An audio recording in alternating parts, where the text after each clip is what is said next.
Sorotan lain, sidang gugatan citizen lawsuit ijazah Jokowi digelar di Pengadilan Negeri Surakarta, Jawa Tengah dengan agenda pembuktian.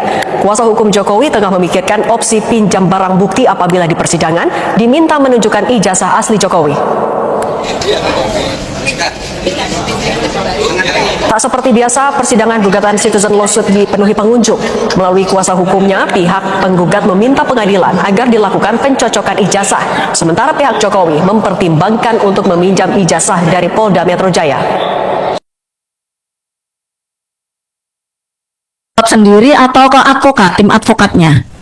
Izin yang mulia, saya akan jawab sendiri. Oh, silakan. Jadi, berdasarkan konsultasi saya dengan para advokat saya, pertama, saya tidak akan melakukan restoratif justice. Sesuai dengan peraturan Mahkamah Agung nomor 5 tahun 2020, serta dalam KUHP juga sudah diatur tidak boleh melakukan langsung bereaksi terhadap entah itu keterangan saksi, keterangan terdakwa atau apa yang terjadi di persidangan. Bagi pengunjung seperti itu, tolong ditaati ya, biar persidangan ini berjalan dengan tertib. Tidak boleh bersorak-sorai di dalam persidangan. Intinya seperti itu. Hormati juga terdakwa sedang melakukan apa yang menjadi haknya akan diutarakan di sini. Jadi tolong dihormati ya. Silakan dilanjutkan terdakwa.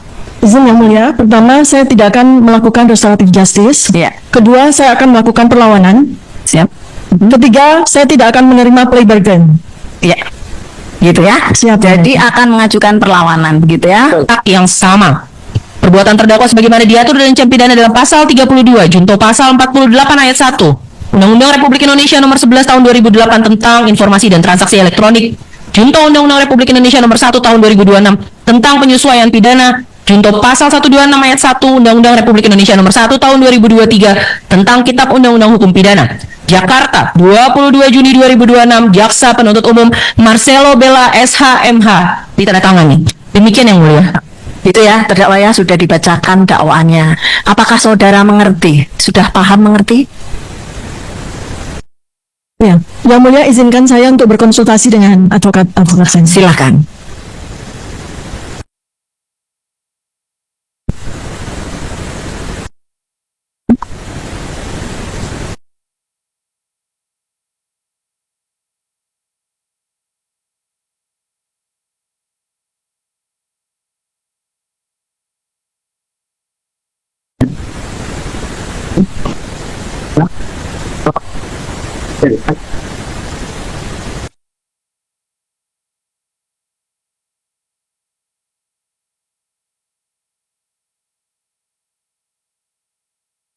Yang mulia izinkan saya menjawab.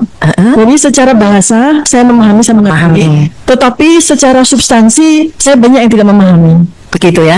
Apa perlu dijelaskan lagi? Kalau bahasa kan paham ya. Betul. Berarti Ya. kan yang tadi dibacakan saudara mengerti. Intinya kan seperti itu ya. Mengenai isi materinya nanti ada ininya sendiri ya. Mekanismenya sendiri. Nah, agar tidak bolak-balik nanti konsultasi dengan penasihat hukumnya, advokatnya ya. Begini terdakwa ya. Dari yang dibacakan tadi dakwaan, ada beberapa pasal dakwaan yang memenuhi ketentuan pasal 204 ayat 5, ancaman di bawah 5 tahun, ya. Saudara bisa melakukan atau mengupayakan perdamaian dengan korban. Kedua, ya, itu Undang-Undang nomor 20 tahun 2025 mengatur demikian. Kemudian apabila tidak, apakah saudara akan mengakui dakwaan sesuai dengan ketentuan pasal 205 ayat 1 atau ya 206 ayat 1 saudara akan mengajukan perlawanan. Gitu ya. Silahkan konsultasikan ke penasihat hukum advokatnya. Ya, silakan. Siap yang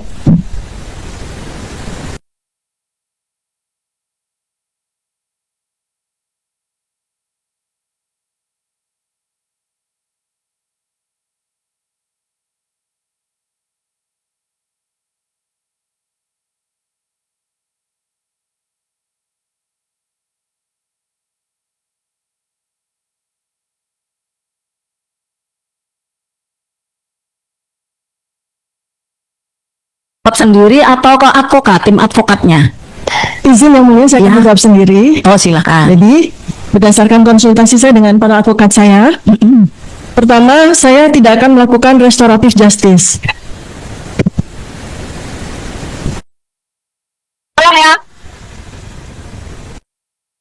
Ini ya, sesuai dengan peraturan Mahkamah Agung nomor 5 tahun 2020, serta dalam KUHP juga sudah diatur tidak boleh melakukan langsung bereaksi terhadap entah itu keterangan saksi, keterangan terdakwa atau apa yang terjadi di persidangan bagi pengunjung seperti itu. Tolong ditaati ya, biar persidangan ini berjalan dengan tertib. Tidak boleh bersorak-sorai di dalam persidangan. Intinya seperti itu. Hormati juga terdakwa sedang melakukan apa yang menjadi haknya akan diutarakan di sini. Jadi tolong dihormati ya. Silakan dilanjutkan terdakwa. Izin Yang Mulia, pertama saya tidak akan melakukan restoratif justice. Iya. Kedua, saya akan melakukan perlawanan. Siap. Ketiga, saya tidak akan menerima plea bargain. Iya. Gitu ya. Siap. Jadi akan mengajukan perlawanan begitu ya. Sendiri atau ke advokat, tim advokatnya? Izin Yang Mulia, saya akan Ya. menjawab sendiri. Oh silakan. Jadi, berdasarkan konsultasi saya dengan para advokat saya, pertama, saya tidak akan melakukan restoratif justice.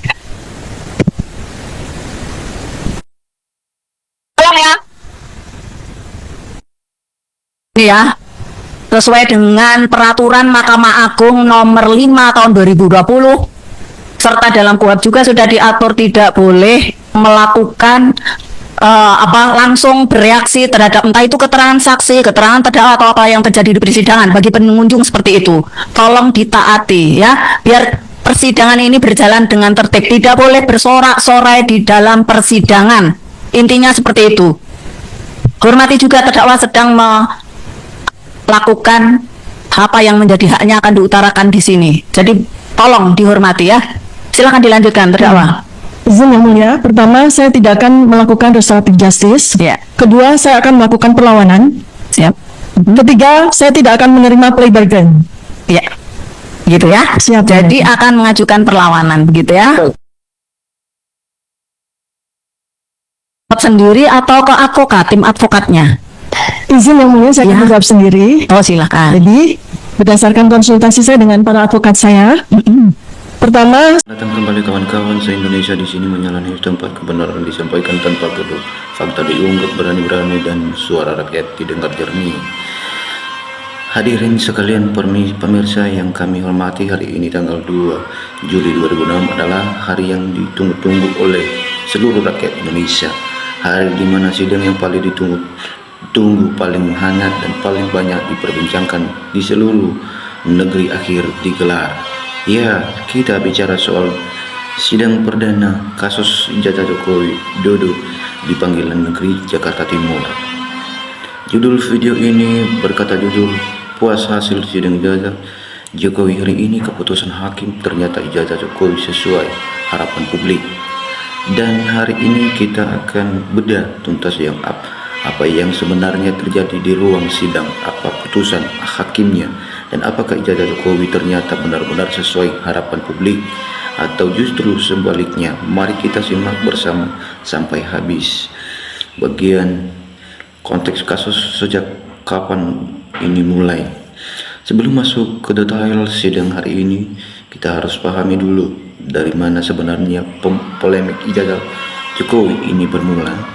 Semua ini berawal sejak tahun 2022 ketika pertama kali muncul keraguan publik terkait keabsahan ijazah sarjana kehutanan atas nama Joko Widodo dari Universitas Gadjah Mada yang diterbitkan tanggal 5 November 1985. Sejak itu berbagai pihak mulai mengajukan keberatan, mulai dari Bambang Trimulyono hingga kemudian pada 22 Agustus 2025 muncul gugatan warga negara atau citizen lawsuit yang diajukan oleh Top Tufan Hakim dan Bangun Sutoto ke PN Surakarta. Pada 6 Januari 2026 sidang di PN Surakarta setempat mendengar pihak penggugat minta Jokowi menghadirkan ijazah asli ke sidang, namun ijazah itu belum bisa ditunjukkan dengan alasan masih disita oleh penyidik kepolisian. Kemudian yang paling mengemuka, Dr. Tifa Tisuma atau yang akrab disapa Dr. Tifa, seorang dokter yang berani menyuarakan keraguan soal keaslian ijazah tersebut, akhirnya dilaporkan dan ditetapkan sebagai tersangka, lalu didakwa dengan pasal penyebaran informasi bohong dan pencemaran nama baik. Dan hari ini 2 Juli 2006 adalah sidang perdana Dr. Tifa di PN Jakarta Timur dan perkara nomor 301 garing Pit Sos garing 2006 PN jika tim ini momen yang ditunggu jutaan mata Indonesia. Bagian sidang 2 Juli 2006, apa yang terjadi di dalam ruang sidang. Sidang dibuka oleh majelis hakim yang diketahui oleh Ibu Christina Indawarti, diketahui oleh Ibu didampingi hakim anggota Rudy Rafael Siregar dan Matilda Kristina Katarina. Jaksa menurut umum membacakan surat dakwaan, dan di sanalah di saat itu juga terjadi perdebatan yang sangat panas. Tim pembela Dr. Tifa menolak menerima berkas perkara secara lengkap. Kuasa hukum Dr. Tifa berkata dengan tegas, "Maaf Yang Mulia, kami belum bisa memberikan jawaban sebelum pendapat berita acara lengkap yang kami terima. Hanya sebagian sementara yang seharusnya kami terikat hampir 1,5 meter tebal yang diberikan hanya seperempatnya." Hakim kedua Christina Indawarti pun menjelaskan salinan surat pelimpahan dan dakwaan memang disampaikan, tetapi bukti lain seperti bab, saksi, dokumen tambahan dari barang bukti lainnya belum diserahkan secara utuh. Disinilah letak permasalahan. Tanpa berkas lengkap, tim pembela tidak bisa menyusun pembelaan yang sempurna, dan Dr. Tifa sendiri menyatakan dengan tegas, "Saya tidak akan berdamai, tidak ada jalan damai di sini." Sidang kemudian dilanjutkan dengan agenda pembacaan ekspresi perlawanan hukum dari tim pembela terhadap dakwaan jaksa. Sidang pun ditunda ke tanggal 9 Juli untuk mendengarkan ekspresi tersebut. Bagian apa itu ekspresi dakwaan batal demi hukum? Teman-teman, apa yang terjadi setelah sidang 2 Juli itu ternyata sangat mengejutkan semua pihak.